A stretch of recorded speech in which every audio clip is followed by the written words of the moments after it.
ನಡಿ ಈಗ ಶುರು ಮಾಡೋಣ. ಕೇಸರಿಯಿಂದ ಮನೋಲ್ಲಾಸ ಮನಸ್ಸು ಮತ್ತೇರಿ ಕುಣಿದಾಡಿದೆ ನೋಡು, ಮನಸ್ಸು ಮತ್ತೇರಿ ಕುಣಿದಾಡಿದೆ ನೋಡು. ಕ್ಷಣ ಕ್ಷಣವೂ ಆಚರಿಸಿ ಕೇಸರಿ ಹಬ್ಬ.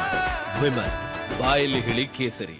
ರೇವಣ್ಣ ಅರೆಸ್ಟ್ ಕುರಿತಂತೆ ಈಶ್ವರಪ್ಪ ಹೊಸ ಬಾಂಬ್ ಸಿಡಿಸಿದ್ದಾರೆ. ರೇವಣ್ಣ, ಪ್ರಜ್ವಲ್ ಇವರು ಮಾತ್ರ ಅಲ್ಲ, ಇನ್ನೂ ಬಹಳ ಜನ ಇದ್ದಾರೆ, ಅವರದ್ದು ಕೂಡ ಬರುತ್ತೆ ಮುಂದಿನ ದಿನ, ಇನ್ನೂ ಬಹಳ ಬರೋದಿದೆ, ನೋಡ್ತಾ ಇರಿ ನೀವು ಅಂತೇಳಿ ಈಶ್ವರಪ್ಪನವ್ರು ಹೇಳಿದ್ದಾರೆ. ಶಿವಮೊಗ್ಗದಲ್ಲಿ ಹೊಸ ಬಾಂಬ್ ಸಿಡಿಸಿದ್ದಾರೆ KS ಈಶ್ವರಪ್ಪ.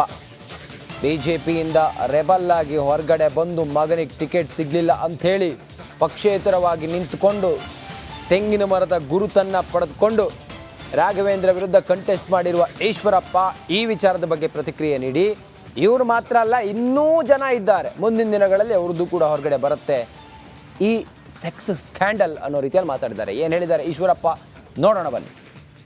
ಬರೀ ರೇವಣ್ಣ ಪ್ರಜ್ವಲ್ ಅಲ್ಲ, ಇನ್ನು ಬಹಳ ಜನದ್ದಿದೆ, ಇನ್ನು ಬರೋ ತುಂಬ ಇದ್ದಾವೆ, ಆಮೇಲೆ ನಾನು ಮಾತಾಡ್ತೀನಿ. ಬರೀ ರೇವಣ್ಣ ಪ್ರಜ್ವಲ್ ಅಲ್ಲ, ಇನ್ನು ಬಹಳ ಜನದ್ದಿದೆ, ಇನ್ನು ಬರೋ ತುಂಬ ಇದ್ದಾವೆ, ಆಮೇಲೆ ನಾನು ಮಾತಾಡ್ತೀನಿ. ಬರೀ ರೇವಣ್ಣ ಪ್ರಜ್ವಲ್ ಅಲ್ಲ, ಇನ್ನು ಬಹಳ ಜನದ್ದಿದೆ, ಇನ್ನು ಬರೋ ತುಂಬ ಇದ್ದಾವೆ, ಆಮೇಲೆ ನಾನು ಮಾತಾಡ್ತೀನಿ. ಬರೀ ರೇವಣ್ಣ ಪ್ರಜ್ವಲ್ ಅಲ್ಲ, ಇನ್ನು ಬಹಳ ಜನದ್ದಿದೆ, ಇನ್ನು ಬರೋ ತುಂಬ ಇದ್ದಾವೆ, ಆಮೇಲೆ.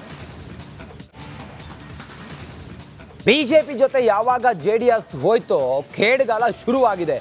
ಇದಕ್ಕೆ ಉದಾಹರಣೆ ಈಗ ನಡೆದಿರೋದು, ಈ ಘಟನೆ ಸಾಕ್ಷಿ. ವಿಜಯನಗರದಲ್ಲಿ KMF ಅಧ್ಯಕ್ಷ ಭೀಮಾ ನಾಯ್ಕ್ ಹಿಂಗಂತ ಹೇಳಿದ್ದಾರೆ.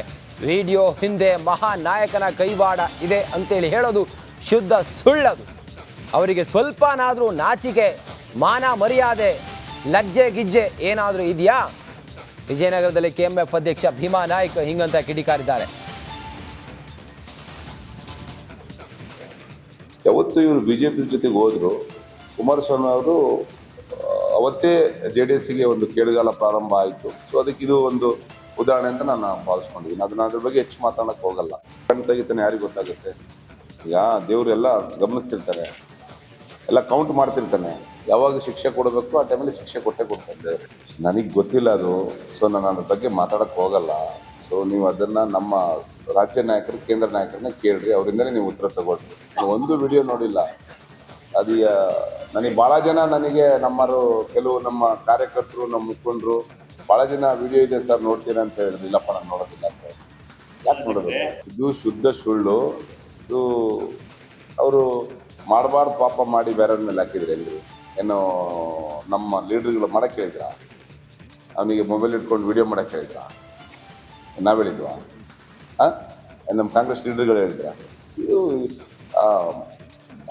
ಯಾರು ಹೇಳ್ತಾರಲ್ಲ ಅವರಿಗೆ ಸ್ವಲ್ಪನೂ ನಾಚಿಕೆ, ಮಾನ ಮರ್ಯಾದಿಲ್ಲ ಅಂತ ಹೇಳಕ್ ಕಳಿಸ್ತೀನಿ ಇಷ್ಟೇ. ಕೇಳ್ತಿರೋದು ಪ್ರಜ್ವಲ್ ರೇವಣ್ಣಂದು. ಇಲ್ಲಿ ಜಾರಕಿಹೊಳಿ ತರಕ್ ಹೋಗ್ಬಾರ್ದು. ಅದಕ್ಕೂ ಇದಕ್ಕೂ ನನಗೆ ಗೊತ್ತಿಲ್ಲ, ಅದು ಯಾವುದು ನನಗೆ ಗೊತ್ತಿಲ್ಲ. ಯಾವುದು ನನ್ನ ಗಮನಕ್ಕಿಲ್ಲ, ಯಾವುದು ನನ್ನ ಗಮನಕ್ಕಿಲ್ಲ. ನಾನು ಯಾವುದು ವಿಡಿಯೋ ನೋಡಿಲ್ಲ. ನಾನು ಈ 15 ದಿವಸದಿಂದ ನಾನು ಟಿವಿನೂ ನೋಡಕ್ ಹೋಗಿಲ್ಲ.